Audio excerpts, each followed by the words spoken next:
तो दोस्तों, जब आपका एयरक्राफ्ट हवा में फ्लाई कर रहा होता है तो बैकग्राउंड में जो है बहुत सारे सिस्टम्स काम कर रहे होते हैं ताकि जो है आपको इन फ्लाइट ग्राउंड में जैसा आप फील करते हो ना वैसा ही आपको फील इन फ्लाइट भी हो।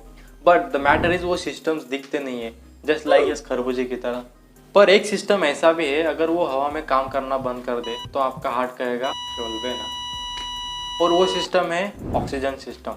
But the question is, oxygen तो हर जगह अवेलेबल है, यहाँ मेरे सराउंडिंग में भी है, आप जहाँ पर बैठे हो वहाँ पर भी है।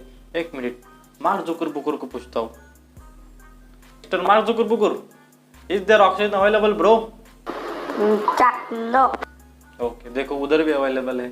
तो चलिए जानते हैं कि आखिर क्यों एयरक्राफ्ट के अंदर एक्सटर्नली ऑक्सीजन सिस्टम जो है वो फिट करने की ज़रूरत पड़ गई, और अगर क्या होगा ये सिस्टम फेल हो गया तो क्या आप फिर भी सर्वाइव कर पाएंगे? क्या आपकी जान फिर भी बच पाएगी? अगर हाँ तो कैसे? तो सबसे पहले जानते हैं कि एयरक्राफ्ट के अंदर ऑक्सीजन सिस्टम क्यों फिट हुआ। तो जैसे कि हमने पिछले वीडियो में डिस्कस किया था कि जो कमर्शियल एयरक्राफ्ट जो है वो फ्लाई करते हैं 30,000 फीट के अल्टीट्यूड तक, ठीक है, और वहाँ पर जो है एयर प्रेशर रहता है बहुत ही कम, बहुत ही ज़्यादा कम रहता है, अराउंड 2 to 3 PSI, जो कि ह्यूमन बॉडी के लिए बिल्कुल भी सूटेबल नहीं है। तो ये एयर कंडीशनिंग सिस्टम या फिर पैक सिस्टम या फिर आप ऑक्सीजन सिस्टम कह लो, तो ये सिस्टम क्या करता है कि एयर को, सराउंडिंग में जो एयर रहती है उसको कंप्रेस करता है, प्रोसेस करता है और फिर आपके कैबिन तक पहुंचाता है। But the question is how. अब यहाँ पर जो है एयरक्राफ्ट के अंदर मेन 2 सोर्स रहते हैं जहाँ से एयरक्राफ्ट एयर को सक करता है सराउंडिंग से।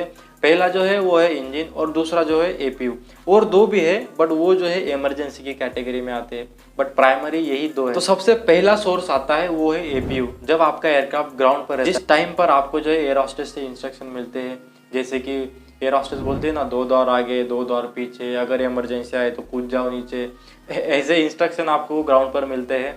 तो उस टाइम पे जो है आपका एपीयू काम कर रहा होता है और आपको जो कूल एयर मिल रही होती है वो एपीयू से ही मिल रही होती है। तो ये तो हो गया ऑन ग्राउंड, क्योंकि वहाँ पर रिक्वायरमेंट भी बहुत कम रहती है ग्राउंड। अब यहाँ पर दूसरा सोर्स आता है आपका इंजन। जब आपका एयरक्राफ्ट इन फ्लाइट रहता है या फिर जैसे ही टेक ऑफ कर लेता है तो उसके बाद जो है आपका जो एयर सोर्स है वो इंजन से फुलफिल होता है, क्योंकि इन फ्लाइट जो है एयर की जो प्रेशराइज एयर की जो डिमांड है वो बहुत ज़्यादा रहती है एज कम्पेयर टू ग्राउंड। अब मान लीजिए किसी कारणों की वजह से आपके जो दोनों इंजन है वो फेल हो गए, तो इस कंडीशन में जो है वो आपका इमरजेंसी ऑक्सीजन जनरेशन सिस्टम जो है वो काम में आता है, या कह लो कि वो जो है ये रोल में आता है। अब इस सिस्टम का क्या है कि ये फुल्ली ऑटोमेटिक रहता है, मतलब जैसे ही आपके कैबिन का जो प्रेशर है वो 14 PSI से कम हो जाएगा, ये सिस्टम जो है ऑटोमेटिकली एक्टिवेट हो जाएगा। और इसके साथ प्रॉब्लम ये है कि ये जो सिस्टम है ये फुली ऑटोमेटिक और लिमिटेड है। लिमिटेड इन द सेंस कि इसके जो टाइम ड्यूरेशन है वो 15 से 20 मिनट तक ही आपको ऑक्सीजन सप्लाई करना है। अब 30,000 फीट पे आपको 20 मिनट तक ही ऑक्सीजन सप्लाई मिलेगा। अब फिर उसके बाद क्या होगा? तो यहाँ पर जो है हमको थोड़ा सा कैलकुलेशन करने की ज़रूरत है। अब मान लीजिए आपका एयरक्राफ्ट जो है वो 30,000 फीट पे फ्लाई कर रहा है और ह्यूमन बॉडी को सर्वाइव करने के लिए जो अल्टीट्यूड चाहिए वो रहता है अप टू 10,000 फीट। उसके नीचे आप बिना किसी एक्सटर्नल इक्विपमेंट के सर्वाइव कर सकते हो। ये मैंने पूरा पिछली वीडियो में भी एक्सप्लेन किया था, ठीक है। अब यहाँ पर जो है एक एवरेज एयरक्राफ्ट का जो डिसेंट अल्टीट्यूड है, डिसेंट रेट है, वो रहता है 3000 फीट पर मिनट। मतलब 1 मिनट में आपका जो एयरक्राफ्ट है वो 3000 फीट तक नीचे उतर सकता है। तो 30,000 से 10,000 फीट तक आने में एयरक्राफ्ट को लगेंगे टोटल 10 मिनट्स। और जैसे कि मैंने बोला इमरजेंसी ऑक्सीजन जो है वो आपका 15 से 20 मिनट तक सप्लाई होता है। अगर आपके एयरक्राफ्ट का पायलट हेवी ड्राइवर है तो 10 मिनट से कम भी लग सकता है, अगर नहीं तो 10 मिनट तो मैंने एवरेज बोल ही दिया है। फिर उसके बाद भी आपके पास 10 से 15 मिनट का जो है वो बफर रहता है, ठीक है। अब मान लीजिए 30,000 से 10,000 तक पहुँचते पहुँचते जो है आपका सारा ऑक्सीजन खत्म हो गया।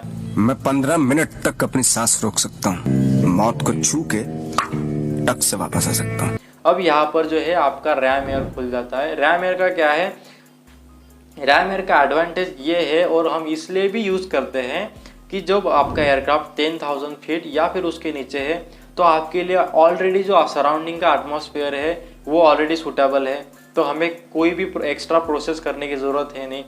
तो इस चीज़ में क्या होता है कि सीधा रैम एयर का जो फ्लैप होता है, डोर होता है, वो खुल जाता है और सीधा एटमॉस्फेरिक एयर है वो सीधा आपके कैबिन में सप्लाई की जाती है। तो एटलीस्ट जब तक आपका एयरक्राफ्ट जो है वो ग्राउंड पर नहीं पहुंच जाता, आपको एटलीस्ट सूटेबल ऑक्सीजन मिलता रहेगा। The moral of the story is आपको जो है एयरक्राफ्ट के अंदर ऑक्सीजन की कमी नहीं होगी, no matter how bad situations are, no matter how bad the circumstances are. तो आशा करता हूँ कि ये वीडियो आपको इन्फॉर्मेटिव लगा होगा। अगर ये वीडियो आपको थोड़ा भी इन्फॉर्मेटिव लगे तो प्लीज़ लाइक कर दीजिए, कमेंट सेक्शन में बताइए कि आपको वीडियो कैसा लगा और प्लीज़ मुझे फीडबैक देते रहिए। तो ऐसे ही एविएशन रिलेटेड फैक्ट्स हम इस चैनल पर डालते रहेंगे और आपकी लाइफ में थोड़ी बहुत वैल्यू ऐड करते रहेंगे। बट आपको इसके लिए क्या करना पड़ेगा, हमारे चैनल को करना पड़ेगा सब्सक्राइब, और वो जो बेल आइकॉन दिख रहा है आपको उसको दबा देना पड़ेगा, ताकि जब जब हम वीडियो डालें तब तब आपको नोटिफिकेशन आए। फिर मिलते हैं नेक्स्ट वीडियो में, तब तक के लिए अपना ख्याल रखिए।